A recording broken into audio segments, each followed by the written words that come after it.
Evening అందరికీ ఈ UMS అప్లికేషన్ల గురించి చాలా మంది అడుగుతున్నారు. యూఎంఎస్ పెండింగ్ ఉంది, యూఎంఎస్ అప్రూవ్ అయింది, యూఎంఎస్ పే ఆప్షన్ వస్తలేదు, మెస్ కార్డ్ ఎప్పుడు తీసుకోవాలి, హాస్టల్ ఎప్పుడు ఓపెన్ అవుతుంది, డేట్ ఎక్స్టెండ్ అవుతుందా, అండ్ యూఎంఎస్ మెసేజ్ కూడా చాలా మందికి రాలేదు. యూఎంఎస్ మెసేజ్ అనేది వస్తాయి, మెయిన్ క్యాంపస్ సబ్ క్యాంపస్ వాళ్ళందరికీ వస్తాయి. రాకుండా వెయిట్ చేయండి. వీలైతే యూఎంఎస్ హెల్ప్ లైన్ నెంబర్కి ఒకసారి కాల్ చేయండి.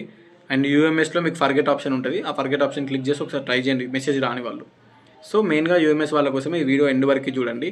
మీ approvals, rejections, pending, payment option అన్నిటి గురించి డీటెయిల్గా డిస్కషన్ చేసిన. 25th లాస్ట్ డేట్ అని కూడా చాలామంది అడుగుతున్నారు, దాని గురించి కూడా డీటెయిల్గా డిస్కషన్ చేసిన. వీడియో ఎండ్ వరకు చూడండి. చూసిన తర్వాత డౌట్స్ ఉంటే కింద కమెంట్ చేయండి. ఈ వీడియోలో చెప్పండి ఏమన్నా అడిగితే కంపల్సరీ రిప్లై ఇస్తా. అండ్ ఈ యూఎంఎస్ అనేది only Osmania main and sub campus వాళ్ళకి మాత్రమే, వాళ్ళు మాత్రం ఈ వీడియో కంపల్సరీ చూడండి.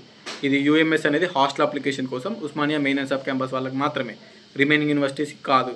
ఓకే, సో వీడియో ఎండ్ వరకు చూడండి అండ్ డౌట్స్ ఉంటే కింద కమెంట్ చేయండి. Okay, let's start. Good evening friends, welcome back to the channel campus student. UMS application ఎవరైతే చేసిరో ఉస్మానియా యూనివర్సిటీ మెయిన్ క్యాంపస్ కావచ్చు, సబ్ క్యాంపస్ వాళ్ళు కావచ్చు, స్టూడెంట్స్ వాళ్ళకి సంబంధించిన యూఎంఎస్ అప్లికేషన్స్ ఫస్ట్ పేజ్ వాళ్ళకి మెసేజ్లు వచ్చినాయి అండ్ మీరు అప్లై చేసుకోవచ్చు. అండ్ సెకండ్ పేజ్లో ఎవరైతే ఉస్మానియా మెయిన్ అండ్ సబ్ క్యాంపస్లో సీట్ వచ్చినాయో, సెకండ్ పేజ్లో కొత్తగా వచ్చిన వాళ్ళకు కూడా యూఎంఎస్లో వస్తే మీరేం టెన్షన్ తీసుకోవాల్సిన అవసరం లేదు, కొంచెం టైం పడుతుంది. అండ్ ప్రస్తుతానికి ఈ వీడియోలో ఏంటంటే ముచ్చట కొంతమందికి పెండింగ్ ఉంది ఇక్కడ.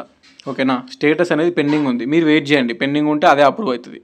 అండ్ ఆల్రెడీ అప్రూవ్ అయిన వాళ్ళకి పే ఆప్షన్ వస్తుంది, కొంచెం వెయిట్ చేయండి మీరు కూడా. ఓకేనా, అండ్ కొంతమందికి రిజెక్ట్ అవుతుంది, స్టేటస్ రిజెక్టెడ్. ఎందుకు రిజెక్ట్ అయింది అంటే రీమార్క్లో రీజన్ లోకల్ అని ఉంది. మీరు ఉస్మానియా యూనివర్సిటీ నుంచి మినిమం 70+ కిలోమీటర్స్ దూరం నుంచి ఉంటేనే మీ విలేజ్ ఉస్మానియా యూనివర్సిటీలో హాస్టల్ ఇస్తారు. అండ్ 70 కిలోమీటర్స్ కంటే తక్కువ ఉంటే ఇట్లా రిజెక్ట్ చేసి లోకల్ అని రాస్తారు. మీరు కావాలంటే ఉస్మానియా యూనివర్సిటీ మెయిన్ క్యాంపస్కి వెళ్ళి అక్కడ హాస్టల్ ఆఫీస్కి వెళ్ళి రిక్వెస్ట్ చేసుకోండి. ఒకవేళ మీ రిక్వెస్ట్ యాక్సెప్ట్ చేస్తే వాళ్ళు అప్రూవ్ చేయొచ్చు. ఓకేనా, ఇట్లా రిజెక్ట్ అయిన వాళ్ళు లోకల్ అని పెట్టిన వాళ్ళు మాత్రం. అండ్ హైదరాబాద్ లోకల్స్ అయితే 10, 20, 30 కిలోమీటర్స్ డిస్టెన్స్లో ఉన్న వాళ్ళకి 100% హాస్టల్ ఇయ్యరు. సో అది. అండ్ ఇక్కడ చూసుకోవచ్చు మనం ప్రొఫైల్ మొత్తం సబ్మిట్ చేసిన తర్వాత, ఓకేనా, ప్రొఫైల్ మొత్తం సబ్మిట్ చేసిన తర్వాత మనకి ఆ ప్రొఫైల్ మొత్తం సబ్మిట్ చేసిన తర్వాత ఇక్కడ హాస్టల్ మీద క్లిక్ చేయాలి. హాస్టల్ మీద క్లిక్ చేసి ఇక్కడ హాస్టల్ రిక్వెస్ట్ని కూడా సబ్మిట్ చేయాలి. ఇక్కడ అప్లై అని వస్తుంది పైన. ఇక్కడ హాస్టల్ రిక్వెస్ట్ మీద క్లిక్ చేసిన తర్వాత, ప్రొఫైల్ సబ్మిట్ చేసిన తర్వాత హాస్టల్ రిక్వెస్ట్ క్లిక్ చేసిన తర్వాత ఇక్కడ పైన అప్లై అని వస్తుంది. అప్లై చేసి సబ్మిట్ చేయాలి. ఆ డాక్యుమెంట్స్ అన్నీ అప్లోడ్ చేయాలి. అక్కడ ఎస్ అడుగుతుంది. ఒకటి ఫస్ట్ ఇది ఎట్లా అంటే have you pay every month mess charges ఉంటుంది, ఎస్ అని క్లిక్ చేయాలి. ఇంకో 2 ఆప్షన్లు ఉంటాయి, అవి నో అని పెట్టాలి. ఓకేనా, మీరు వేరే కోర్స్ ఏమైనా చేస్తున్నారా, వేరే స్కాలర్షిప్ ఏమైనా సంథింగ్ అడుగుతుంది. అండ్ ఫస్ట్ ఒకటి ఎస్ పెట్టి నోనో పెట్టి మొత్తం సబ్మిట్ చేయాలి. హాస్టల్ అప్లికేషన్ అనేసి ఇక్కడ రిక్వెస్ట్ సబ్మిట్ చేసిన తర్వాత మీకు అప్లికేషన్ నెంబర్ వస్తుంది, అప్లై డేట్ వస్తుంది, ఇక్కడ అప్లికేషన్ వస్తుంది ప్రింట్. స్టేటస్ చూడండి, అప్రూవ్డ్ అయిపోయింది. ఈ పర్సన్కి ఏమైంది, అప్రూవ్డ్ అయింది. ఓకేనా, అప్రూవ్డ్ అనేది అయిపోయింది. అండ్ ఇక్కడ చూసుకోవచ్చు మీరు, please don't visit chief warden office. అంటే ఉస్మానియా యూనివర్సిటీ మెయిన్ క్యాంపస్లో చీఫ్ వార్డెన్ ఆఫీస్ అంటే హాస్టల్ ఆఫీసు. మెయిన్ క్యాంపస్లో సబ్ క్యాంపస్లో కూడా హాస్టల్ ఆఫీసులు ఉంటాయి. సబ్ క్యాంపస్లో please don't visit until the payment is done. Payment అయిపోయేంత వరకు మీరు వెళ్ళకండి, మీ పేమెంట్ అయిపోయిన తర్వాతనే వెళ్ళండి. అండ్ 25th లాస్ట్ డేట్ అని చెప్పి కదా, ఇది ఎక్స్టెండ్ అవుతుంది కంపల్సరీ. దీని తర్వాత కూడా ఎక్స్టెండ్ అవుతుంది, టెన్షన్ తీసుకోకూరి. అండ్ ఈ 25th దేనికి లాస్ట్ డేట్ అండి, జస్ట్ సబ్మిట్ చేయనీకే, జస్ట్ అప్లికేషన్ సబ్మిట్ చేయనీకే యూఎంఎస్ లాస్ట్ డేట్ 25th. తర్వాత అది అప్రూవ్ అవుతుంది, తర్వాత పే ఆప్షన్ వస్తుంది, తర్వాత మీరు మెస్ కార్డ్ తీసుకుంటారు, తర్వాత జాయిన్ అవుతారు హాస్టల్లో. చాలా పెద్ద ప్రాసెస్, చాలా టైం పడుతుంది. సో టెన్షన్ తీసుకోకూరి, జస్ట్ సబ్మిట్ చేయడానికి 25th లాస్ట్ డేట్ అని చెప్పారు. తర్వాత కూడా ఎక్స్టెండ్ అవుతుంది. అండ్ ఇది జస్ట్ ఫస్ట్ పేజ్ వాళ్ళకి. సెకండ్ పేజ్ వాళ్ళకి ఇంకా సెపరేట్ డేట్స్ వస్తాయి, సెపరేట్గా ఇంకా యూఎంఎస్ మెసేజ్ రాలేదు సెకండ్ పేజ్ వాళ్ళకి. మొన్ననే సీట్ అలాట్మెంట్ అయింది కాబట్టి సెకండ్ పేజ్ వాళ్ళకి కూడా హాస్టల్ అడ్మిషన్లు మెసేజ్లు వస్తాయి, వాళ్ళు కూడా అప్లై చేసుకుంటారు యూఎంఎస్, వాళ్ళది కూడా అప్లికేషన్ అప్రూవ్ అవుతుంది. అండ్ వాళ్ళతో పాటు ఫస్ట్ పేజ్ వాళ్ళు కూడా ఎవరైనా చేసుకోకపోతే లేట్ అయితే మీరు కూడా సెకండ్ పేజ్ వాళ్ళతో పాటు చేసుకోవచ్చు, టెన్షన్ తీసుకోకూరి. సో ఇది అప్రూవ్డ్ అయిన వాళ్ళకి మీకు పే ఆప్షన్ వస్తుంది, వెయిట్ చేయండి, అది కూడా చూపిస్తే ఎట్లా వస్తుందని. ఇక్కడ చూసుకోవచ్చు మనకి, ఇక్కడ హాస్టల్ రిక్వెస్ట్ సబ్మిట్ చేసినాక ఇక్కడ స్టేటస్ ఏముంది, అప్రూవ్డ్ అయింది. రిసిప్ట్ కూడా ఇక్కడ పే ఆప్షన్ వస్తుంది, పే అనే ఆప్షన్ వచ్చింది చూడండి. ఈ పే అనే ఆప్షన్ మీద మీరు క్లిక్ చేసి 8,000 rupees, SC ST 9,000 rupees, BC వాళ్ళు 10,000 రూపీస్, 10,160, 9,160, 8,160 సంథింగ్ డబ్బులు చూపిస్తుంది. మీ కోర్సుని బేస్ చేసుకొని, మీ రిజర్వేషన్ బేస్ కేటగిరీని బేస్ చేసుకొని అది పే మీద క్లిక్ చేసి డబ్బులు పేమెంట్ చేయాలి. పేమెంట్ చేసిన తర్వాత after making the payment student have to submit the fee receipt. అంటే ఫీ రిసిప్ట్ ఏదైతే ఉంటుందో ఈ ఫీ పేమెంట్ చేసింది ఆ receipt. And next xerox copy of all the documents. అంటే మీ టీసీ అవ్వచ్చు, మీ బోనఫైడ్స్ అవ్వచ్చు, మీ 10th ఇంటర్ డిగ్రీ మెమోస్ అవ్వచ్చు, మీ జాయినింగ్ రిపోర్ట్ అవ్వచ్చు, అవన్నీ.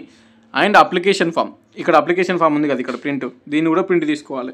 అంటే UMS application form to the chief warden office and collect the mess card. అంటే ఉస్మానియా మెయిన్ క్యాంపస్లో hostel సెక్షన్లకు పోయి అక్కడ సబ్మిట్ చేయాలి. ఇవన్నీ సబ్మిట్ చేసి మెస్ కార్డ్ తీసుకోవాలి. సబ్ క్యాంపస్లోకి వెళ్ళి హాస్టల్ సెక్షన్లో మెస్ కార్డ్ తీసుకోవాలి. ఈ UMS application only Osmania main and sub campus అంటే university PG college Secunderabad, university College of Science Saifabad, next ఇంకొకటి Nizam College and Osmania University main campus. వీళ్ళకి మాత్రమే ఈ ఇన్ఫర్మేషన్ అన్నట్టు, వేరే వాళ్ళకి కాదు.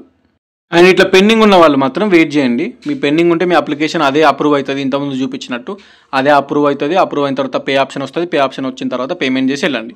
అండ్ ఇప్పుడు ఎట్లా అంటే టైం పడుతుంది అండి, చాలా టైం పడుతుంది. మీకు నవంబర్లో హాస్టల్స్ ఓపెన్ అవుతాయి. మెస్ కార్డ్స్ ఏమి ఇప్పుడే ఇష్యూ చేస్తలేరు. మెస్ కార్డ్స్ పేమెంట్ చేసిన వాళ్ళు కూడా ఆల్రెడీ వెళ్ళిన వాళ్ళకు కూడా మెస్ కార్డ్స్ అనేవి ఇష్యూ చేస్తలేరు. అది టైం పడుతుంది అని చెప్తారు. నవంబర్లో వెళ్తే బెటర్ అండి. నన్ను అడుగుతా, ఒక 1 వీక్ తర్వాత పేమెంట్ చేసిన వాళ్ళు నవంబర్లో వెళ్తే బెటర్. ఓకే, ఇప్పుడు వెళ్ళిన వాళ్ళు అడిగితే మాత్రం 1 వీక్ తర్వాత రండి అని చెప్పారంట, ఇన్ఫర్మేషన్ అది. సో హాస్టల్స్ అన్ని సెట్ చేసి మీకు మెస్ కార్డ్ ఇవ్వాలంటే టైం పడుతుంది. మీరు పేమెంట్ చేసినా కూడా, అప్రూవ్ అయిన తర్వాత పేమెంట్ చేసినా కూడా మీరు నవంబర్ 1, 2 అప్పుడు వెళ్తే better. And second phase, third phase వాళ్ళకి కూడా యూఎంఎస్లో వస్తాయి. మీరు కూడా యూఎంఎస్ అప్లై చేసుకొని యూఎంఎస్ అప్రూవ్ అయిన తర్వాత మీకు టైం పడుతుంది. అప్రూవ్ అయిన తర్వాత నెక్స్ట్ మీరు వెళ్ళి జాయిన్ అవుతారు. లైక్ మెస్ కార్డ్ తీసుకుంటారు, తర్వాత హాస్టల్లో జాయిన్ అవుతారు. మీరు ఇప్పుడే లగేజ్ తోటి వెళ్ళన్నా ఏం లేదు, లగేజ్ తోటి ఏం వెళ్ళొద్దు. జస్ట్ మీరు వెళ్ళి మెస్ కార్డ్ తీసుకున్న తర్వాత హాస్టల్ వార్డెన్కి సబ్మిట్ చేస్తే హాస్టల్ వార్డెన్ చెప్తాడు ఎప్పుడు లగేజ్ తీసుకొని రావాలి అని చెప్పేసి. సో ఇది ప్రాసెస్, టెన్షన్ తీసుకోకుర్రి. 25 తర్వాత కూడా మనం అప్లికేషన్లు జరుగుతాయి. సెకండ్ ఫేజ్ వాళ్ళతో కూడా చేసుకోవచ్చు. తర్వాత అప్రూవ్ అవుతాయి. మనం ఇంకో 10 రోజుల తర్వాత అయినా పేమెంట్ చేసి మెస్ కార్డ్ తీసుకోవచ్చు. టెన్షన్ ఏం అవసరం లేదు. మీ సీట్ ఎటు పోదు. ఓకే, అది అప్రూవ్ అవ్వడం ఇంపార్టెంట్. స్టేటస్ రిజెక్ట్ అవ్వద్దు. ఎందుకంటే తక్కువ డిస్టెన్స్ ఉంటే రిజెక్ట్ అవుతుంది. ఏదైనా డాక్యుమెంట్స్ అక్కడ లేకపోతే రిజెక్ట్ అవుతుంది. అది అప్రూవ్ అవ్వాలంటే అన్ని కరెక్ట్ అప్లై చేసేయండి, అన్ని కరెక్ట్ పెట్టి. అండ్ ప్రొఫైల్ కూడా ఒక 85% ప్రొఫైల్ నిండితే సరిపోతుంది. 85% ప్లస్ ఉంటే సరిపోతుంది. పక్కా 100% నిండాల్సిన అవసరం లేదు. సో స్టార్ మార్క్ ఉన్నాయి అన్ని ఫిల్ చేసి సబ్మిట్ చేయాలి.